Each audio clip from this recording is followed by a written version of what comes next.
The course fees to become a licensed mortgage agent in Ontario is 5 to 600 bucks.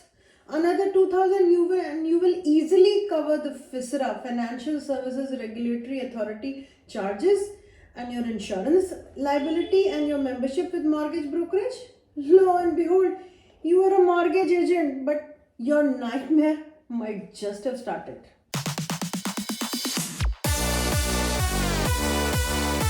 One of the easiest licenses to get, at least in Ontario, organizations like Real Estate and Mortgage Institute of Canada Incorporated REMIC will educate you, take an exam, and help you become a mortgage agent in as less as within a week. With your REMIC passing mark sheet in hand, you are now supposed to get yourself enrolled with a registered mortgage brokerage.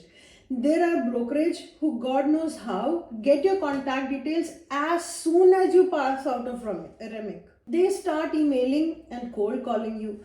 You're brand new, so obviously you can shortlist the brokerages only on a couple of criteria, like the percentage of your commission they will keep, the lowest monthly charges, and the level of training they're going to give you. So I will share my own experiences. My husband got his real estate license and asked me to get a mortgage license so that we become a team, a one-stop shop for any client. To give our clients such a smooth, seamless experience from the point they think about buying a house till they actually move into that house. So we thought we'll become a team. So I got my mortgage license from REMIC. So when I had to join a brokerage after passing out, I literally went to each brokerage to get a first-hand feel of their office, staff, and their overall infrastructure. Each one had different setup, but most of them were home offices, 1 or 2 men army. Intuitively, I felt if some brokerage had to catch newbies, rookies at the production house, then what kind of brokerage would that be? Anyhow, I received a call from an Indian lady named Manjari from a brokerage in Scarborough. She seemed very, very well spoken, super kind, and above than average understanding. Her brokerage charged $125 each month, and they were just taking 20-80 split, like 20% they'll keep and they'll give you 80% of your commission. That was the next closest one was 65-35, and rest were asking 50-50. So you can see in the current scenario, this was my best bet.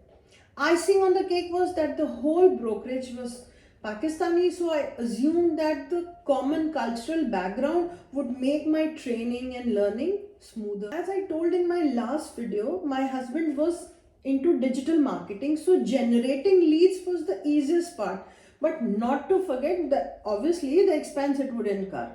So for me, training meant getting to know how mortgage works in Canada, what are the lenders, how to interact with them, how to get their approvals, how to package the mortgage application. For me, getting the leads, generating queries was not a problem, was not even in consideration. Anyway, in their various trainings, they had one very intensive 6-week training where they made you sign an agreement that whenever you didn't do the homework, there would be a $50 fine. It seemed not fair, but I ignored it, just assuming that this is just a way of making the training more effective and serious. So there were about 12 new agents just like me in that training. Week 1 started where we were given the homework of putting a dozen lawn signs on busy intersections and take pictures of it and show the pictures in the next class. Getting the lawn sign printed and posted within 6 days and bringing back the pictures was that week's homework.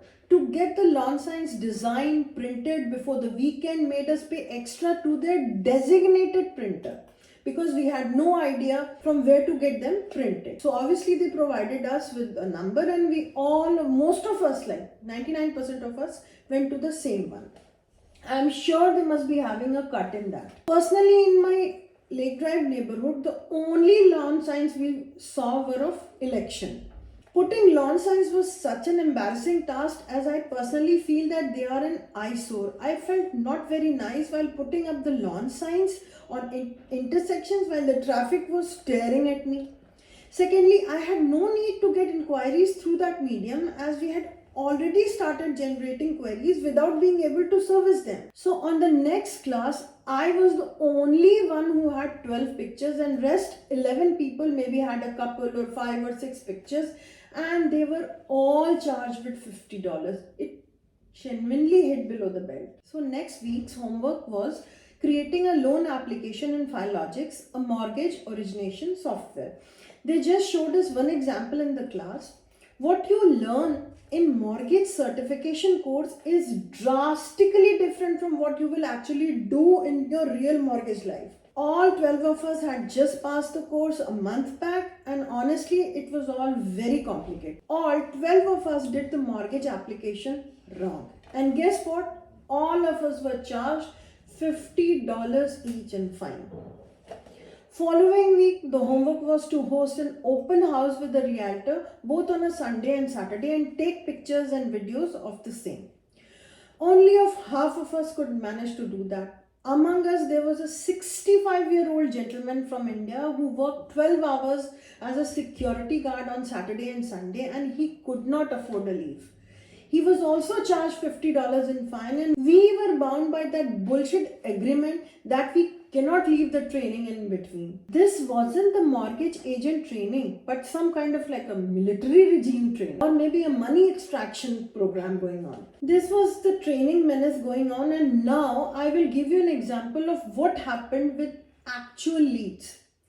Each new agent was assigned to a mentor. We were supposed to bring our leads to them, and they will handhold us and take another 20% of our commission apart from the 20% which brokerage took. I got a client with 750 plus credit, a CIBC client, wanting to refinance his mortgage. He wanted to take money from the refinance to put down payment for his new property purchase. My mentor called him in to his office and told him that he can get him refinanced, that too with much better rate and terms, but the client would have to put in a big chunk of cash. Literally, earth shifted beneath my feet. I didn't come to Canada for this. Talking about cash to clients, this doesn't happen in Canada.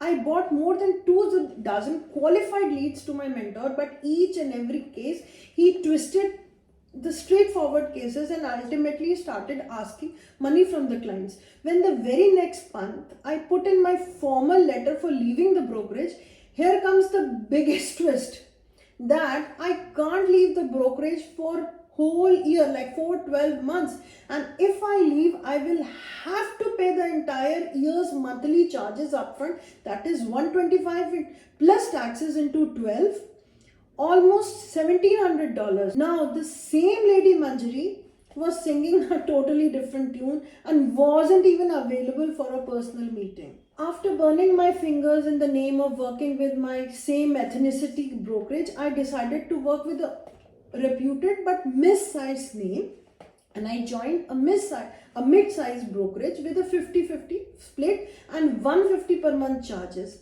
My broker assured me of proper hand-holding and training. Here I took my first case the very day I joined. It was again a refinance, and my broker saw the case and told me that the client already has the best possible rate from his lender.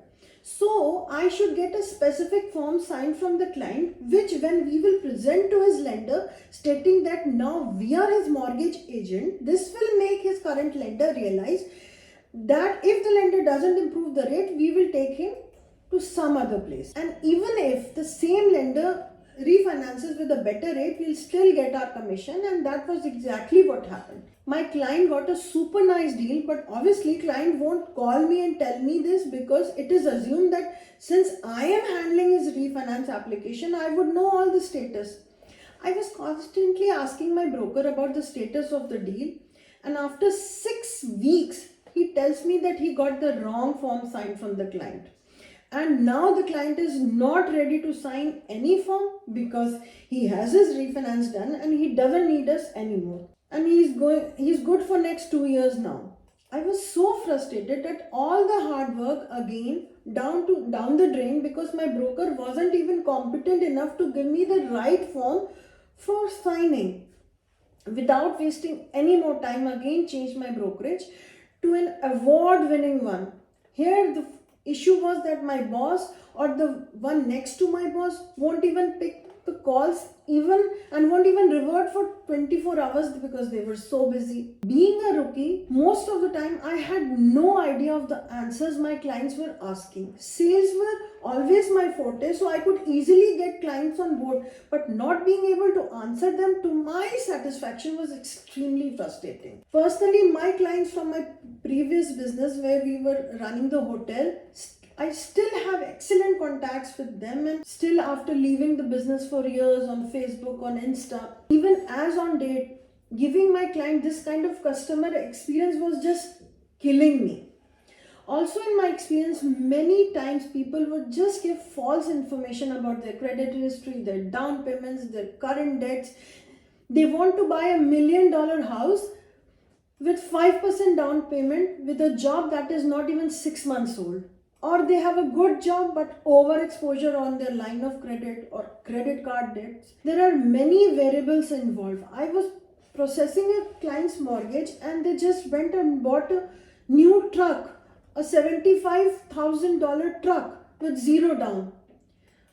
For just getting a second vehicle, they just still getting a house. Their mortgages got declined.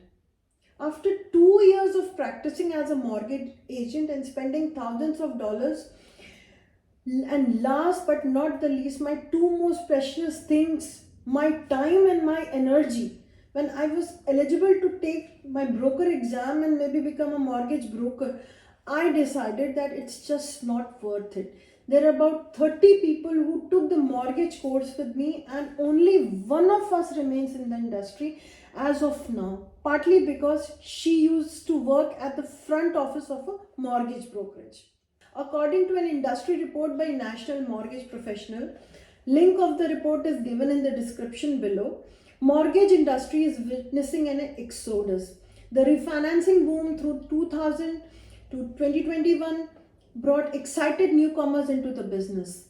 Now, inflation, competition, market volatility, brokerage charges, and economic uncertainty have all led to an increasing number of mortgage professionals finding themselves disenchanted and disillusioned with the prospect of achieving success in this once thriving industry.